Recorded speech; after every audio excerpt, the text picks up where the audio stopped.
Thank you. Can you guys hear me? Okay, great. So first of all, thanks, Kristen, for inviting us, and thank you to all of you for inviting us. It's really a pleasure to be here. As Kristen said, I founded Slade Architecture in 2002 with my partner, Slade. And Greg Benchavango has been with us for 5 years. He joined during COVID, basically. Fun time to join. Did you want to add anything? No, that's great. Okay. So we'll just jump right into it. So our firm is located in Lower Manhattan. We have a small office in a loft building in downtown Manhattan. Our office ranges from 16 people to 8 people. This is a summer trip we took with the office last summer. You can see the full team there at one of our projects. As Kristen mentioned, our firm is very interested in sort of mining the context for the project. So we don't have a sort of a priori style or thing that we want to bring into the project. Our real passion is to try and pull out the relevant sort of drivers for design from the context. And so that doesn't mean that we want to blend in with the context. It just means that we're really extracting things very locally, but doesn't mean we necessarily have to fit into that context. It's a slightly different reading of contextualism than you sometimes get. The other thing that goes across all of our projects is this interest in really investigating and bringing to the forefront the relationship between your body and the space that you're occupying. And we do that in a series of, we have a series of strategies that we use to help do that. Some of it is about playing with perception, sort of perspectival effects and position within the space, so that as you're moving through a space, you begin to question, wait, what's going on? And that sort of triggers an engagement as opposed to just being very passively engaged in the architectural promenade or experience. And then obviously we like to build stuff, and we're very interested in pushing materials for their sort of tectonic qualities, but also for their expressive and sculptural potential. And then lastly, but maybe most importantly, obviously we are very interested in building for communities, and that can be a family and then the adjacent community. It can be a housing project in New York City, the sort of moving community of an airport that comes together, for this experience and then disperses. So each community has their own sort of qualities, and that is a very important part of the context. This idea of community extends beyond our buildings also, and their impact physically in the space, to this idea that the materials and choices that we make when we build affect communities across the planet. And the Design for Freedom movement is something that was started at Grace Farms by Sharon Prince, who founded Grace Farms. When she built this beautiful building, the River Building, that Sana designed, you may know it. And after she was done, somebody asked her, where the materials had come from. She realized she had no idea where any of the materials had come from. And she became aware of the risks and the prevalence of forced labor in building materials. And so these are the guiding principles for Design for Freedom that sort of guide what we're doing there.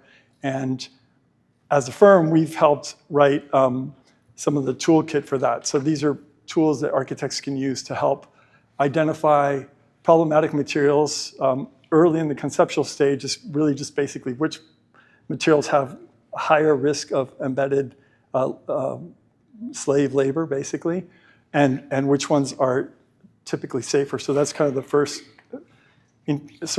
pass at the concept stage. And there's charts in this book, which is available online or in print from Grace Farms.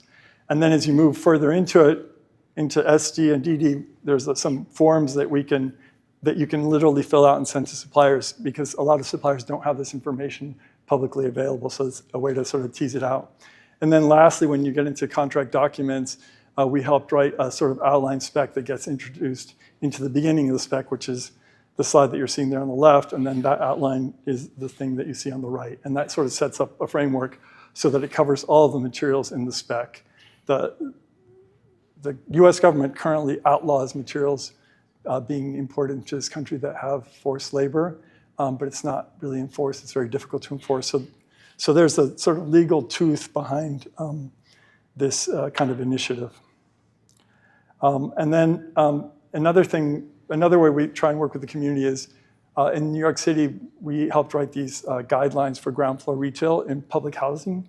That's a print book and available online, as you can see on the screen there. And it really sort of codified different best practices for ground floor retail, because oftentimes the ground floor in residential low-income projects is underfunded, so it's kind of underdeveloped. And HPD now uses this as a requirement for their new projects. So our firm does a variety of different types of work, and we do both interiors and architecture or exteriors. So I'm just going to quickly just go through sort of the range of scale and typologies that we have. So we've done a lot of installations. The thing in the middle is a little pup tent that we made out of a sheet of plywood. It was a call for donations for this charity, and we made this little tent. It also happened to get a National Design Award for Small Project Award. I think it's probably the smallest project that ever got an award from the National AIA. We've done some exhibit design. This is an exhibit of our own work at Syracuse University. We've also done quite a few galleries, both ground-up galleries. The one on the left side is Samsi in Haiti, Korea. And then on the right side is a gallery that we did renovating an existing garage in St. Louis. And then a few airport lounges, which we'll talk about in more detail, some office interiors, as well as some reimagining of exterior spaces to connect them to offices that we did in Connecticut for a big office park there. And then we've done quite a bit of retail. This is a sort of flagship store that we did in Shanghai for Barbie flagship, which is really fun. And then this is a sort of theme park store and kind of entertainment center in Haiti, Korea that we built a few years ago. And then we've done some master planning. This is a master plan for the Staten Island Zoo in Staten Island, New York. So today we're going to talk about residential projects, a couple of residential projects and a couple of airport lounges. And the reason that we thought that would be an interesting juxtaposition is, again, it's talking about these communities and how users work or use a space and have some shared characteristics. All the airlines want their lounges to feel like homes, but obviously they're there for people who are very heterogeneous in their needs, so like single passengers traveling for business, families traveling, couples going on a honeymoon. So it's very mixed use, but they still want this kind of feeling of a very comfortable environment. And then obviously residential is designed for a specific group, but it's also set within this larger context that's affected by the building. The first project that we're going to talk about is Link Farmhouse, which is located in Stamford, New York, which is upstate New York. It's on like 200-acre farm. There was originally a building, I don't know, can I use the mouse here? No. So the building on the left there was the original farmhouse, and the owner asked us to, first they asked us to do an addition to the farmhouse, and as we got into it, they're like, no, we want, the addition just kept getting bigger, and at some point he said, well, what isn't left in the farmhouse? So we instead built a separate new building, and they use the farmhouse now as a guest house. And one of the things that we did is the road that comes up this way was the original driveway. And rather than just cut across what is now a swimming pool to the house, we looped it around so that we could really hold back the reveal on the house, so you don't really become aware of it until you come around that hill to see the house. And this is all part of this idea about sensitivity to the landscape and to the experience. Here you can see in the site plan that there's this kind of topography, like a slight hill that we kind of brought the road around. There's also like tremendous views because it is located on this kind of hill in this rolling agricultural landscape. And the views are different. There's a pond in one direction, some hills in another direction, and a long valley in the other direction. The other thing that we look at is, all of our buildings, we try and be as sustainable as possible within the context of the project. And so one of the things we looked at is how the sun works passively to heat the space in the wintertime and how to block the sun in the summertime. So you'll see as we look at the images that the roof has a sort of extension on the south side to provide that. The owner was very happy when they moved in. They're like, wait, it's winter and the sun is going all the way across the room, just like you said it would. And we're like, yeah, that's why we do all this stuff. It's to figure this out. So there's two competing ideas. There's a kind of duality in wanting to build here. One is the owner wanted a glass house. They're like, we're going upstate. We want to be in nature. We want to see the landscape. And then the other part of it is that it's a home. So there's this kind of privacy. So rather than try and resolve those two dualities in one thing, we created these kind of two objects that have a tangential relationship. One is the glass house that sits on top, which is on the left side. It's basically a glass volume. And the other is this kind of stone box that sits down in the landscape. We also shifted the landscape so that the glass box spans from the hill onto that second volume. And one of the other things that happens with that is that the glass volume really is an empty box that's completely open on the sides. And then there are three sort of volumes that sort of break that space up, but allowing the perimeter to be continuously open. And then downstairs, it's the opposite thing. You have basically these two axes, the two corridors that are basically corridors within these rooms, so almost like in these volumes. And the volumes get pulled out of the space, so they actually get expressed as volumes outside as well. This is a section showing how that connection works across from the hill to the lower level. But we obviously had to do some earth moving to create this condition, but you can see very clearly there that there's this kind of, especially on the bottom side, that the bottom is really a corridor with rooms off of it, and then the top is just this big continuous space. As you approach, as I mentioned before, you really come around the hill and you really only see the glass box. And slowly as you move around the space, this is the main front door on that upper level, you see that there's a whole other space down below this stone box. And the other thing that we tried to do is, in addition to this duality of the private versus more public or open spaces, there's also this, they want to build on this land, but they want to preserve it. So there's this tension there between preserving what's there and occupying it. And so we had two kind of strategies for that as well. The glass volume most of the day really kind of reflects the landscape, and so it kind of disappears in that way. And then the lower volume is made of stone. It's kind of sunken into the ground, so it recedes in a kind of different way. By spanning across, we also created a space where they could park their cars and enter the building on the lower level there, and you can kind of see what that looks like on the other side. There's also these Corten steel shutters that allow you to shut the bedrooms off. The other thing that we looked at very carefully with the site is there's a road that's on the left side there, and so we use the topography to really kind of conceal the house. When you're on the house, you have expansive views out, but you can't really see the road. And from the road, all you can see is the tip top of the glass volume. So you can't really see the people in it. You can see the roof, but that's it. But then when you're in the house, you have a very expansive view, both from the lower level and from the upper level.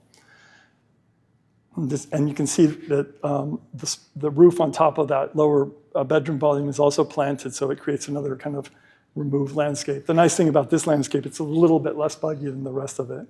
And then when you come into the house, again, it's this glass volume. You come in through a solid door, and then there's this first volume, which is the fireplace, but it's open on either side. We also don't have structure on the corner, so it really is very open.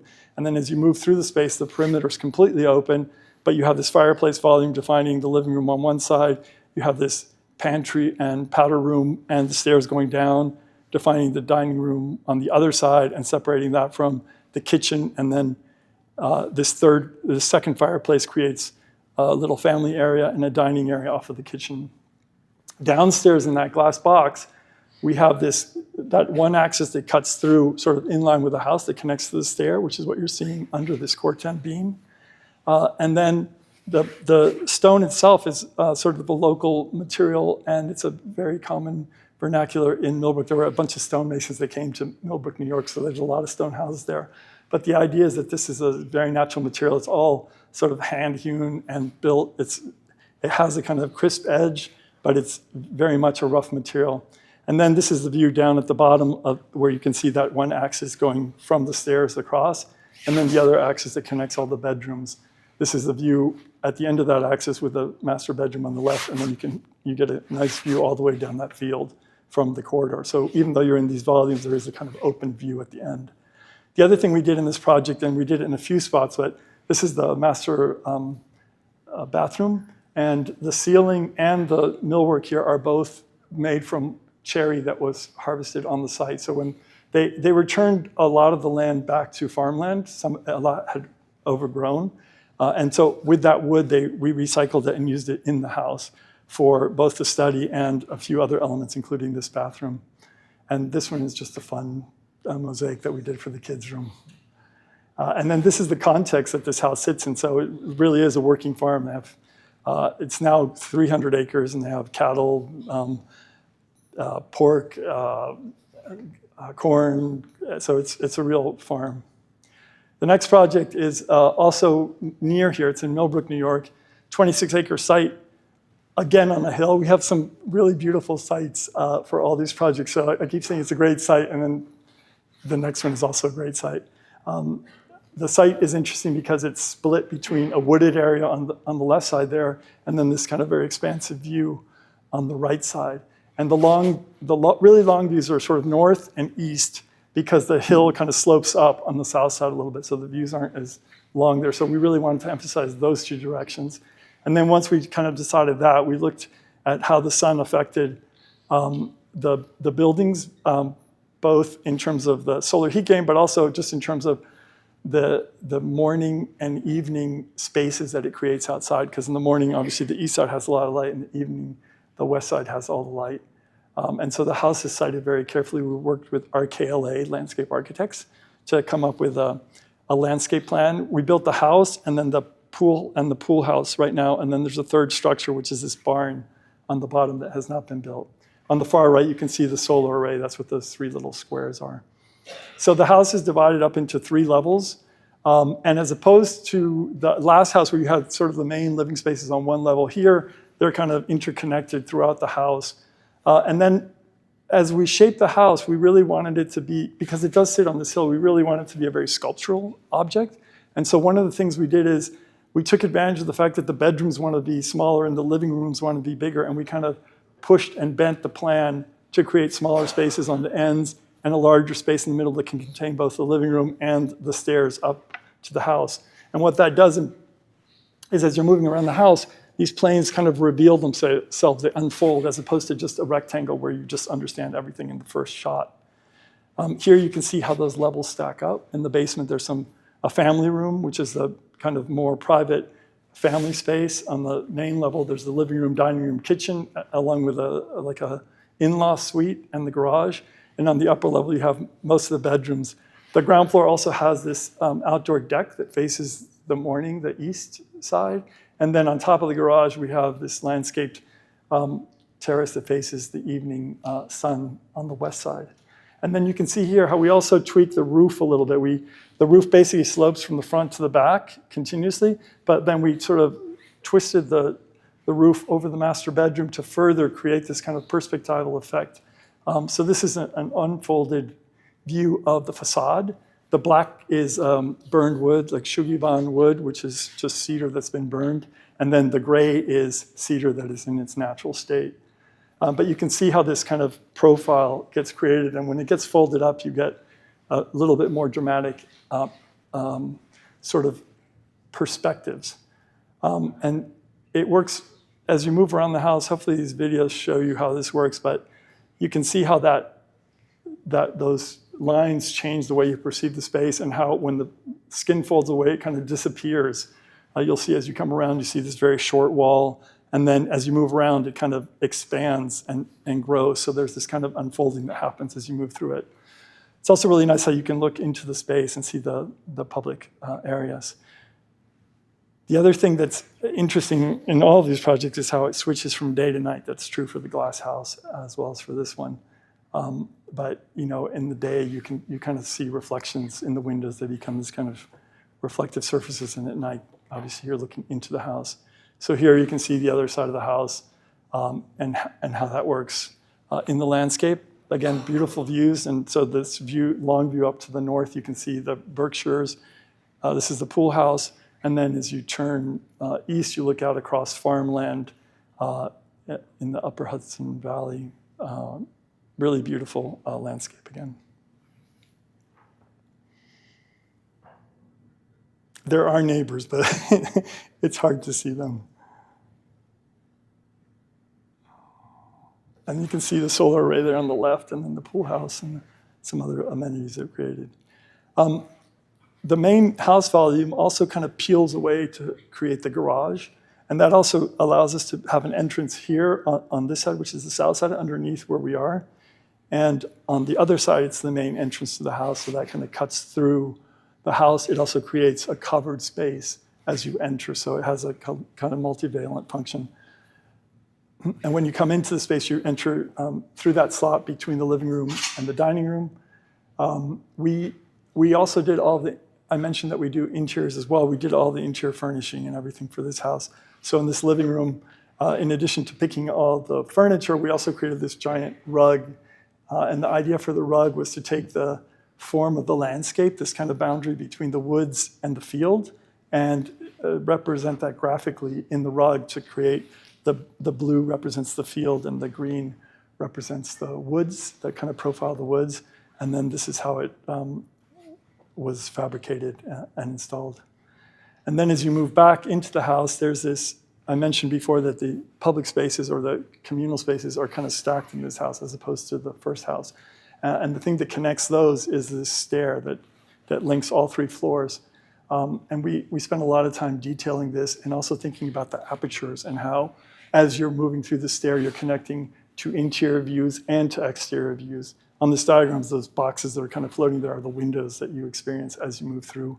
And this is a view looking down that stair where you can see the window out to the east, the window at the bottom facing the living room, the window up on the left facing the family room, and when you go all the way down to the basement, you end up at the media room at the bottom. This is that window, which doesn't look huge here, but it's like 9 feet by 9 feet, pretty large. And then we spent a lot of time detailing the stair. The stair is actually cantilevered off the wall, and then these brass rods really are just for the handrail and for fall protection, but they're not doing anything structurally. They're actually supported by the stair. This is the pool house at the other end. And then the last project I'm going to talk about, residential project I'm going to talk about, is this top of the hill house. So this house was designed for a single guy. We designed a couple of stores for him. He's the guy who started Flight Club, which is a big sneaker exchange store and website. And he wanted a sort of retreat in upstate New York. It's a pretty big piece of land. I think it's 27 or 28 acres. And it's located on top of this hill off of a pond. This is the site plan. So we really wanted to maintain the kind of natural condition. And similar to the first house, we pulled the driveway all the way around the bottom of the hill, and it goes in under the house, kind of like the bat cave. So you don't see the garage and all that, and you enter underneath the land. And then the house, he really loves Japan, and he loves these kind of traditional Japanese, I'm blanking on the name, but they're kind of sort of guest houses where you go and there's a spa, and you stay there and you eat and you take baths and hot showers and things in these houses, so it becomes part of the whole experience, like the spa and the living condition. And he wanted something like that in upstate New York. So what we created was this main floor that's basically like a plinth that's sitting on the ground and actually kind of embedded in the ground. And half of it is given over to a spa. It has a steam room, a sauna, and a hot tub, as well as a cold plunge. And then the other half has the living space and kitchen area. And those things kind of just sit in the ground, and the living space is actually sunken into the ground, and the kitchen is sunken into the ground. And here you can see how a lot of this garage and other bedrooms are kind of concealed. The other thing that's interesting in this section is that we created one big skylight that then bifurcates and provides light into the main living space, and a really massive skylight over the living space, and also over the hot tub in the back. So it's the same skylight bringing light into 2 spaces. This is a reflected ceiling plan. So you can see there's this quite an expansive vertical dimension to this living space underneath. This is just a quick Google Earth image to show you what the site is like and how this kind of building sits in the landscape here. But what's important is that this location really gives you an amazing view. What's a little deceptive here is that what's on the left side of the screen right now is actually wooded area, so there's no view in that direction really. It's pretty big woods. But it's a beautiful location that's, and we wanted to maintain that kind of openness. It's a little bit like the strategy of the glass house where we have an open volume on the top and a stone volume, but here they're sort of one on top of the other. And these are some models that show sort of how it's embedded in the landscape on one side and how the landscape is dug away at the other side to create the 3 bedrooms downstairs. And then this model shot shows how the light enters that giant skylight over the living room, and you can kind of see how the sofa is sunken into the floor there, and then the rest of it is tatami mats. And then, as you approach this building, you just see kind of this plinth on the ground, and then this floating roof above. And then this is a view of the living room. Again, the floor kind of extends out of the building. You can see in the back that the kitchen is kind of sunken into the ground, so people sit on the ground to eat at that table. And then there's a kind of sunken, conversation pit, and then a more traditional tatami mat in front of the fireplace. And this is the other side of that wall where you have the spa opening onto the forest. So this space is the side that I said had very big trees and is much more private, because even though it would have a tremendous view if there were no trees, there is no view because the trees are so big there. And then this is sitting, sort of looking into that living space, and you can see the kitchen on the right side, the sunken sitting area here, and then that curving skylight up above, which really sort of expands that space unexpectedly inside. This is you. Hi again, I'm Greg. So I'm going to talk about Longview House, which is in Egremont, Massachusetts, which is right on the border of New York State in the Berkshires, all the way on the west side of the state. It's a compound for a family, and our clients were a couple, and so the people that make up this compound are our clients, their parents, the client's brothers, and then the client's children. And on the site originally were already 2 existing houses, as well as a barn that was rumored to be the barn that inspired Pepperidge Farm, if you're familiar with the brand. Just an interesting fact. So it's quite a large site that has a view facing to the east towards the Berkshire Mountains, and we added a house, which is the kind of top black box on the screen there, and a carport, which sit on top of a hill. And part of an initial exercise we did, just to kind of get a sense of what the clients really wanted out of this building, was to kind of list out the program and give them a series of paper sheets to cut up and place themselves to figure out adjacencies, hierarchy, and kind of what their priorities are. And so we used that as an initial exercise to really get the clients invested and feel engaged in how the house is coming together.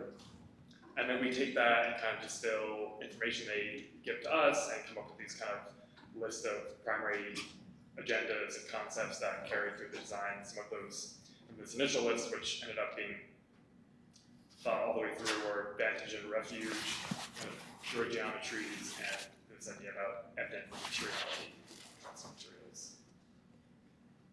So the clients are at the point where they're approaching retirement as they come to us to do this house, and part of the goal was to have a space where they can come together with all their family.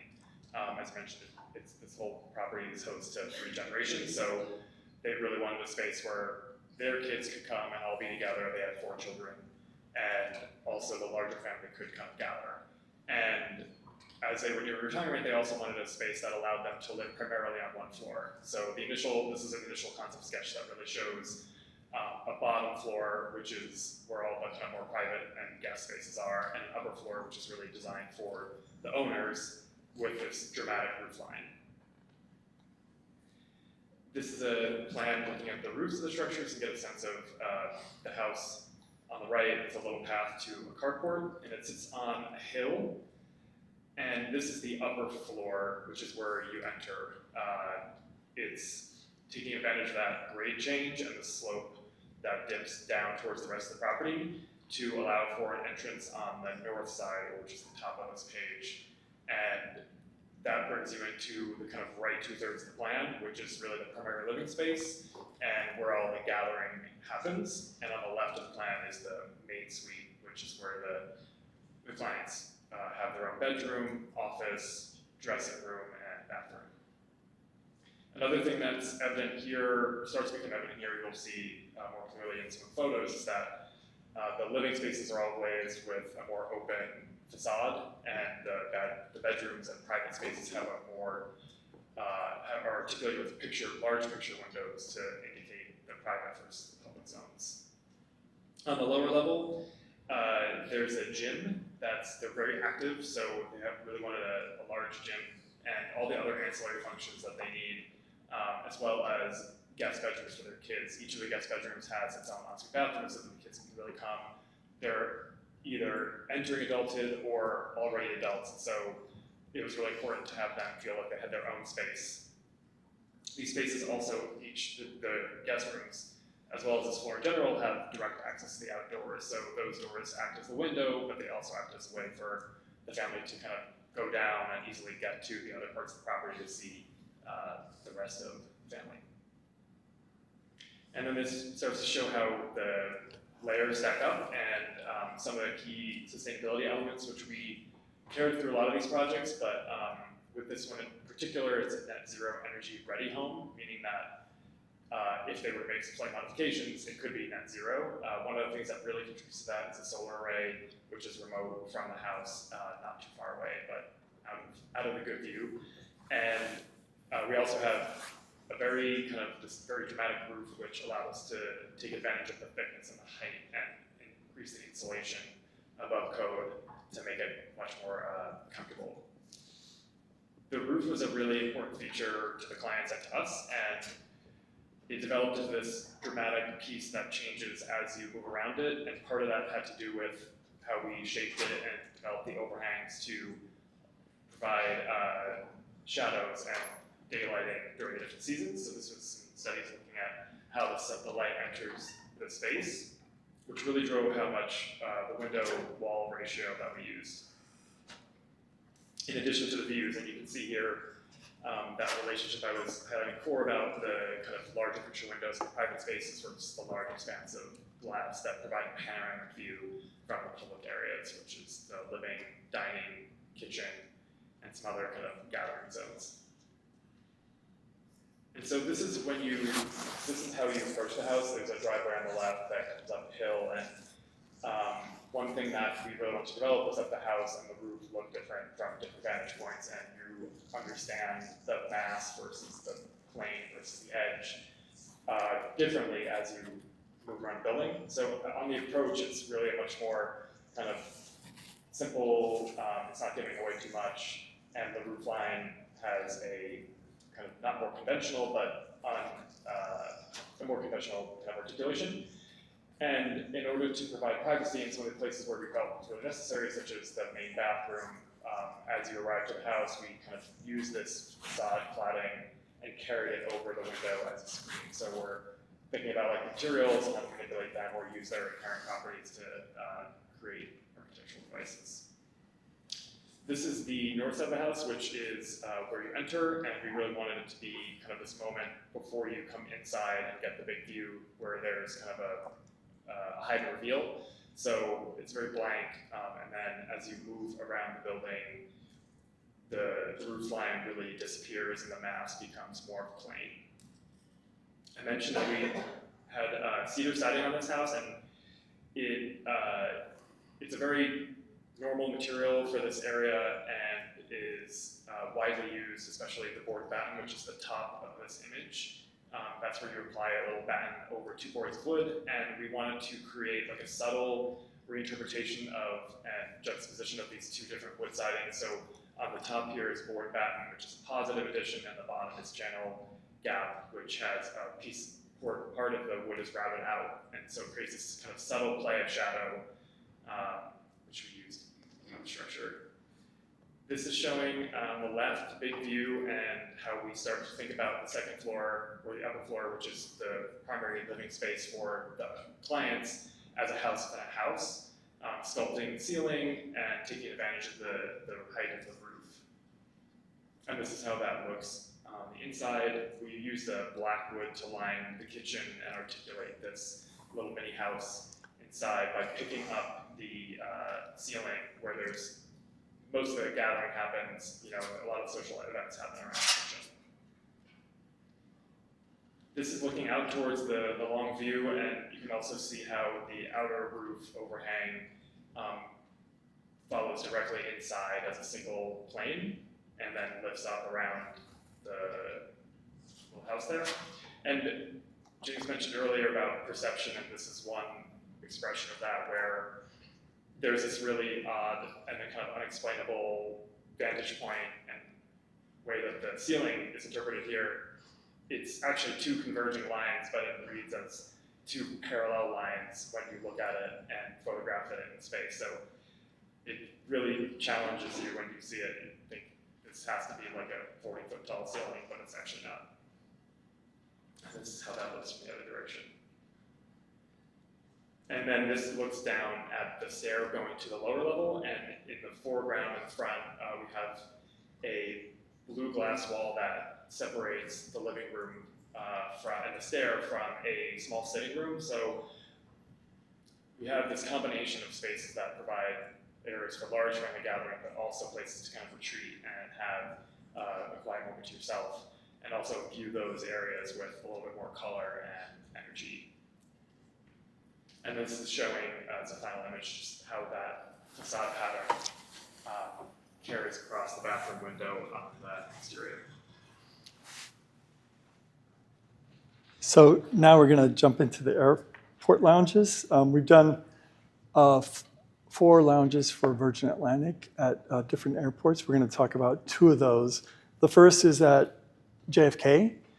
They had this great space, which is on this level above where you're waiting for your plane, and so it had windows on both sides. And one of the windows looks out at the TWA terminal, that very famous sculptural Saarinen terminal, which you see on the top of the image there, and also looks down on their airplane. So when Virgin came to us, they had a competition with us and 2 other firms.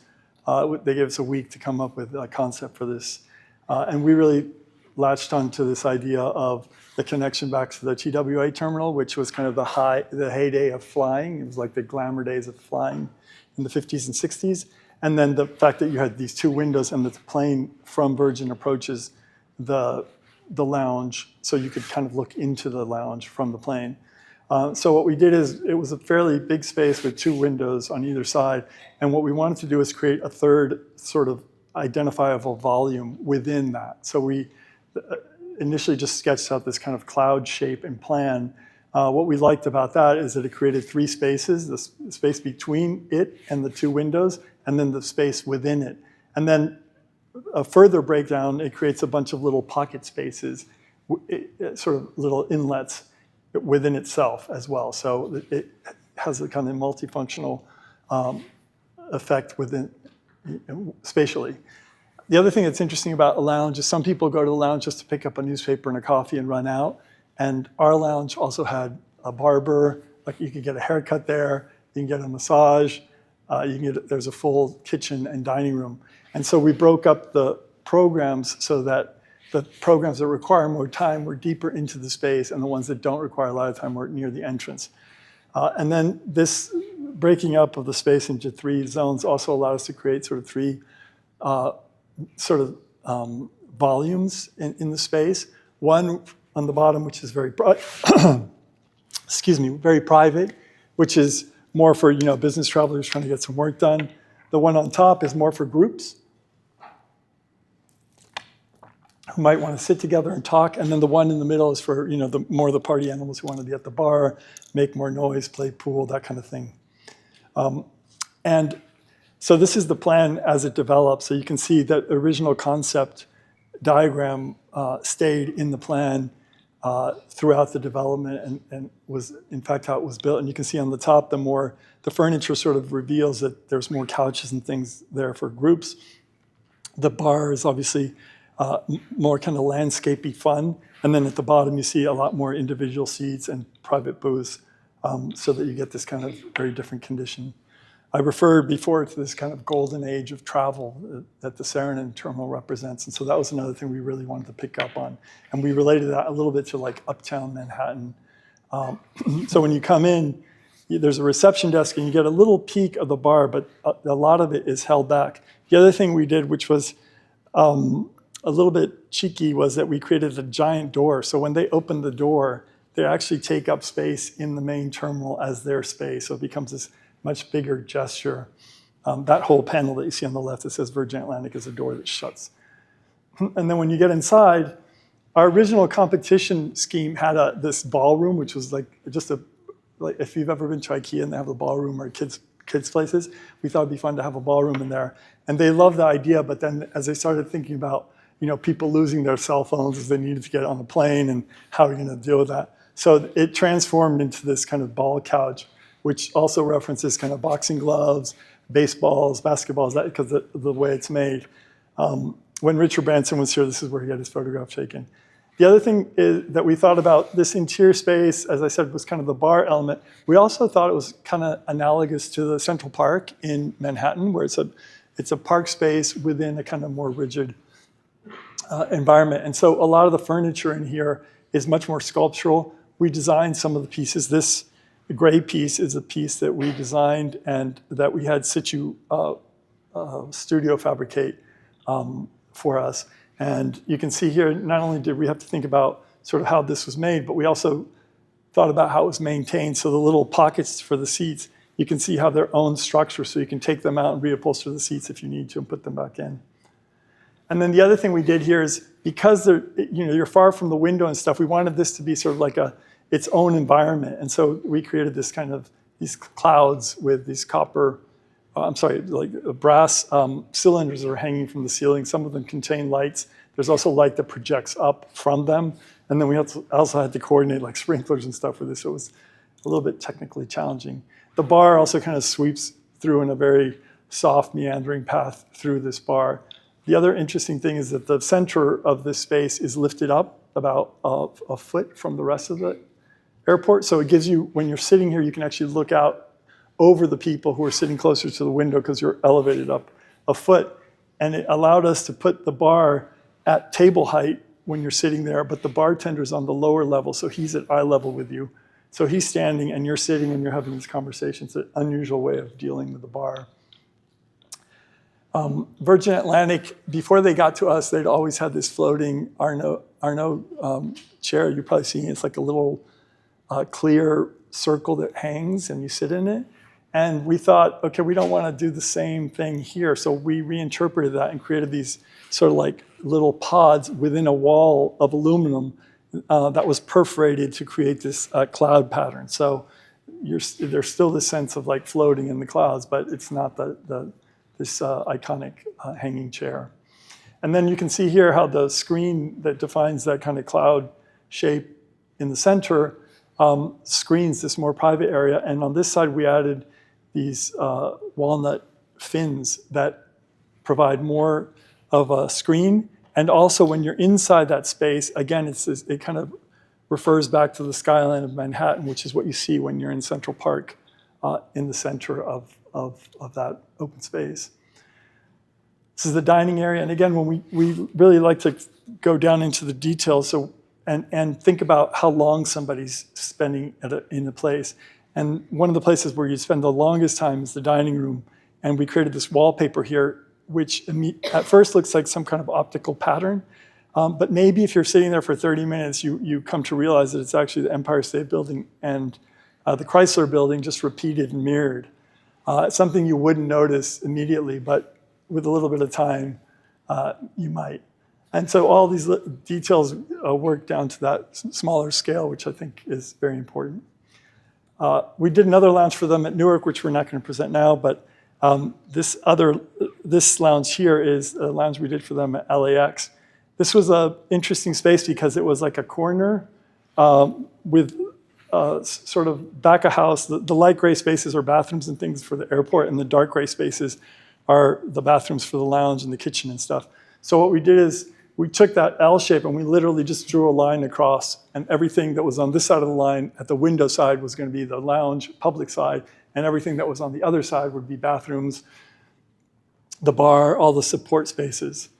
So super simple, dumb diagram that we then developed. And then the other thing that we realized when we were on site is that there was a lot of ceiling height between mechanical systems in there. So even though the ceiling in the space was originally maybe 9 or 10 feet, there was like 20 feet of space in some areas. So what we did is we created 2 skylights, and we used a membrane ceiling that stretched up to those places so that you get these very organic shapes going up to these skylights. We originally wanted them to be actual skylights, but the airport wouldn't allow us to put real skylights, and so we went for artificial skylights. And then this kind of, so when you come in, you have this kind of very curvaceous geometry that pulls you through the airport. And the idea was that one of the important things for Virgin Atlantic is that each of their airports is different. We were the first firm that designed more than one of their lounges. They've always hired a different firm for each lounge so they can get a very different look. But they also want it to be very specific, so they hire a local firm to do it because they want, the Tokyo lounge has to feel like Tokyo, the LA lounge has to feel like LA. So in this lounge, we really referred back to the idea of surf, the mountains, and sand. So this kind of very curvaceous, sinuous language, and also the idea of the sunset. So we embedded a copper panel into this Korean wall that stretched from the entrance all the way around and sort of creates that boundary between the public and the back-of-house spaces in there. We designed a lot of the furniture as well. You can see here how that membrane ceiling stretches up. You can see it sort of growing up to that skylight on the right, and how that Korean wall sort of undulates through the space and pulls you in. And it defines this, because it's reflective, it also kind of mirrors the light coming through and creates a light and kind of a very warm reflection on that side of it. The bar is embedded within that. The copper pulls in to create the bar. And then obviously this space has this kind of apex because it is a triangle. And so across from the bar, we created this kind of surfboard bar, which is made of layers of sculpted wood. And then at the very end, there was a video installation that was done by an artist that sort of showed the seasons in Los Angeles. So it goes summer, winter, fall, and spring, and so it's constantly changing. And then this is the kind of destination in that airport. And Greg is going to talk about the last one. So we had an opportunity to do another launch for Virgin Atlantic at LAX this past year because they moved terminals. And so this was actually taking over an existing lounge space that was previously held by Etihad. And we took this existing space, and these are some images of what that looked like. It actually faced a 6-story atrium, which you can see on the bottom right. And so there was a lot of challenges, such as lack of daylight. There was a visual effect from glazing, which you can see on the bottom left image, that kind of potentially made the people inside feel like they were being watched by the passersby. And then also a lot of strong branding. As you get into the space, there's more of that branding, but also this kind of screening off of spaces. This is a view coming in, and you can see the original bar in the back, which was shielded by this buffet on the left. And it had this kind of homogeneous feeling across all the zones, and kind of a lot of wood, some things that we wanted to kind of carry through, and some things we really wanted to take away. There was, this is kind of an interior shot showing that visual effect in the scene on the right. And so we identified a number of challenges. One was the natural light, one was the exposed glazing, and a strong identity from the previous tenant, and translated those to areas of the plan where we saw opportunities to reinvent. We wanted to be strategic with how we intervened in this space because we wanted to use the most, make the most out of the space within the budget, and so we used that to our advantage to kind of limit the amount of work and really prevented any removals of existing walls. We really focused on removing areas where there was millwork and, like I said, the bar and the buffet. And we reinterpreted that. This shows the scope and the areas that we worked in red. One of the features is kind of opening up the space without making it feel like the same space. And we did that by kind of giving different identities to each zone. So this kind of breaks down the spatial characters across the lounge. Upon entry, it should feel welcoming and uncomplicated. And on the right, we kind of term these different spaces relative to kind of residential functions. So a living room, which is conversational and relaxed, versus the bar and dining, which is buzzy and interactive, and the library at the far left, which is quiet and gives a space for focus. And this is how that manifested in a rendered floor plan. And within this, we really wanted to bring out kind of rich finishes and furnishings and create zones within zones as well. So on the far right is that living room, which actually has like 3 kind of functions within it. And in terms of an overall concept, we really used drama in the context of LA. So we thought of how drama, color meet, and wanted to bring in that Virgin Atlantic kind of like cheeky brand identity. And we did that using curvaceous forms, intense colors, and the variation of the colors found in LA sunsets. When you first think of sunset, it kind of brings to mind this bottom left image of this like peachy glow, but there's actually a lot of magentas and blues and greens that are present if you look really deep at the images there. And then also that uniquely LA drama and this kind of idea of a red carpet and glamour.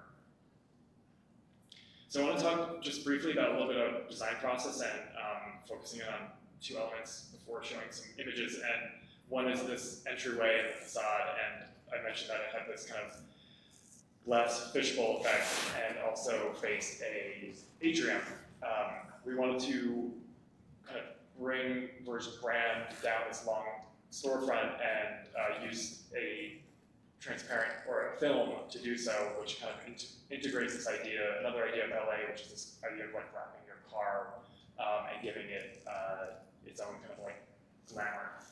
So we came up with a number of schemes that combined opaque, translucent, clear, and colorful films to articulate the Virgin brand. Some of these were just really trying to work with materials. This is a dichroic film, which changes color as you move around it, versus other schemes which really looked at what are the brand, or what are the different colors found in sunset, and how do we kind of interpret them and view them into this film, versus how do we use the Virgin brand colors and create like a gradient across the space that carries you from one end to the other because it is so long.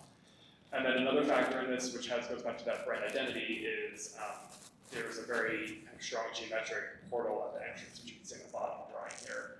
And part of what we want to do is find ways to hide that without really doing a lot of work. So this film allowed us to do all these things. And in order to really understand what this should look like, we did a number of mock-ups. This shows one such mock-up with from the inside on the left, and you can really see how it kind of hides a lot of screens in this atrium space, giving a specific glimpse through a window of the outside and letting in some daylight, but restricting views. Versus on the outside, where it really is much more opaque, and you can see also on the left some different colors we were testing. And another element we did mock up, which is carried through inside, is this metal curtain. We were again kind of referencing both the sunset with these kind of goldy colors and Virgin brand with reds. We have a very strong use of red and purple. And this is how that manifested in the final design.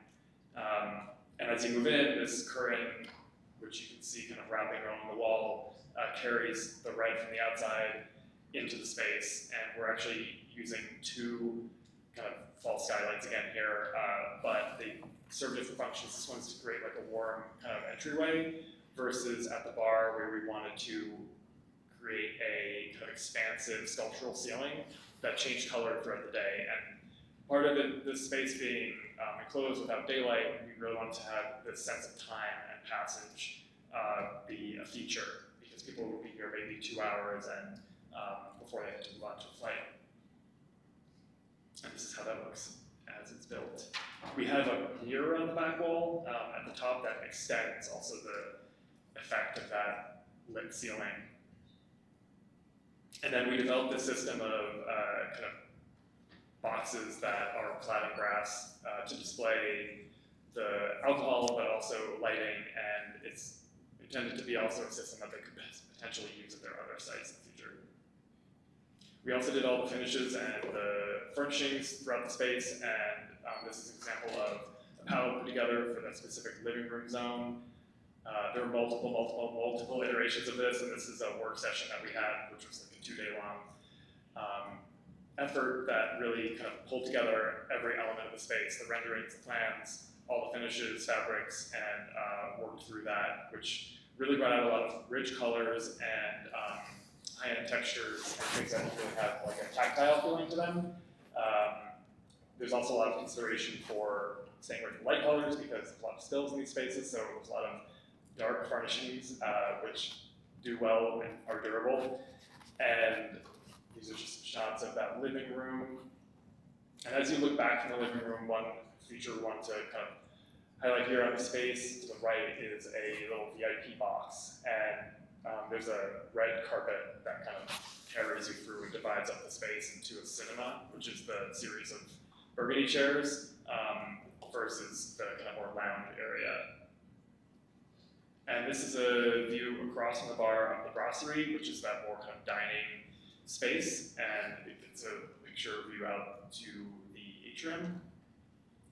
And this is looking from that brasserie down further towards the library, and from the library back. And one of the things that was really key in this project was creating an open space that felt like you had multiple zones in this kind of cinematic sequence, so that each zone had its own character. I think here you can really see that, like the library in the foreground versus the living room in the background and the bar in the middle have a very unique and differentiated character. And that's it. Thank you.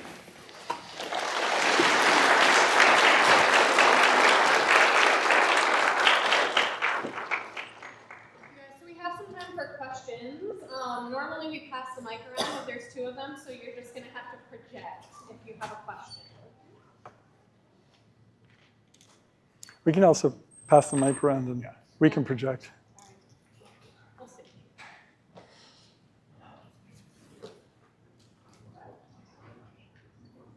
Always start slow, but then there are questions.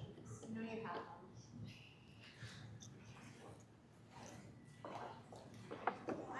You can project? Or you go. I noticed you guys tend to focus a lot on interiors and have a lot of interior work done. And I know that your firm is very small. Is that the work of architects, or is that the work of interior designers? Or do you collaborate with somebody? How do you get that process done? We have, everyone on our staff is an architect by training. We did have one person who studied interiors working for us for a while, but usually they're all architects. So yeah, we find that the architects, we've had better luck with architects because of the way that architects have been trained to think, which is a little bit different than the way the interior designers have been trained to think. And I guess because we're coming from the architecture background, it's just a little bit easier to collaborate with people who have that architecture background. But we also find that there are people who have more interest in sort of things that are more related to the interiors, maybe more materials. There's a lot of students who've done a lot of furniture design who are interested in more tactile and kind of smaller scale things. And so that's usually a really good fit for those projects. But I think everybody kind of likes toggling between the 2 things in the office. We certainly do. Like, I wouldn't want to do only interiors, and I wouldn't want to do only buildings. I mean, it's hard to imagine doing a building without doing the interior, actually. Yeah, just to add to that, I think that going along with the breadth of the work and kind of saying we're not going to say no to really project types and being interested in experiencing all project types, it makes sense to want to do the whole thing from start to finish.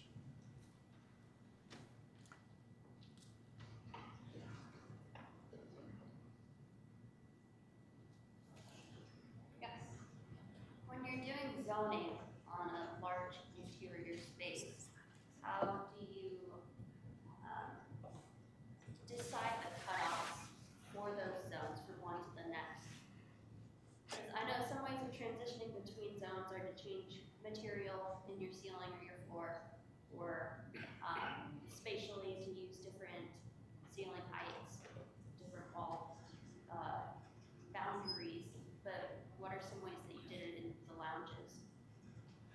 That's an interesting question.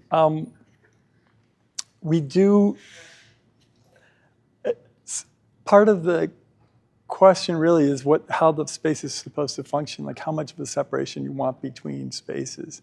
So we're often trying to create, even like in the house that Greg showed, we created a little sitting area, which is like a separate space, but it's also just directly linked to the main space. So often there are pockets off of a bigger space. One of the things that we didn't really talk about is this idea of like natural analogs in nature. And so people tend to want, at different times, to want, like a place of purchase, or you could like look out over things, and at times they want to find a place that's more of a sort of a recess space or more enclosed. And so we think that providing alternatives like that makes a space richer. So that's part of that whole sort of understanding of a space that develops, your body in space. And sometimes you want to sit in a nook, and sometimes you want to sit in a big open space, even just as a person. It's just on the mood and maybe the time of day. So we do always try and create a variety of these types of spaces. But sometimes we really need to create more strict boundaries between spaces, obviously, if there's functional or sound acoustics. So the strategy is full range, from just a carpet color change to a wall or a screen, or even acoustic separations. Yeah, I think also lighting and what is fixed versus what is movable, because especially with the lounges, we came up with the furniture layout always knowing that it's going to change. And even like right before they opened, I was there with the owner, like the client, just like moving things until like some crazy hour at night. Like, what if we put the couch here? And so it's working within kind of understanding that like some things are going to be fixed and some things are going to be evolve as they have life.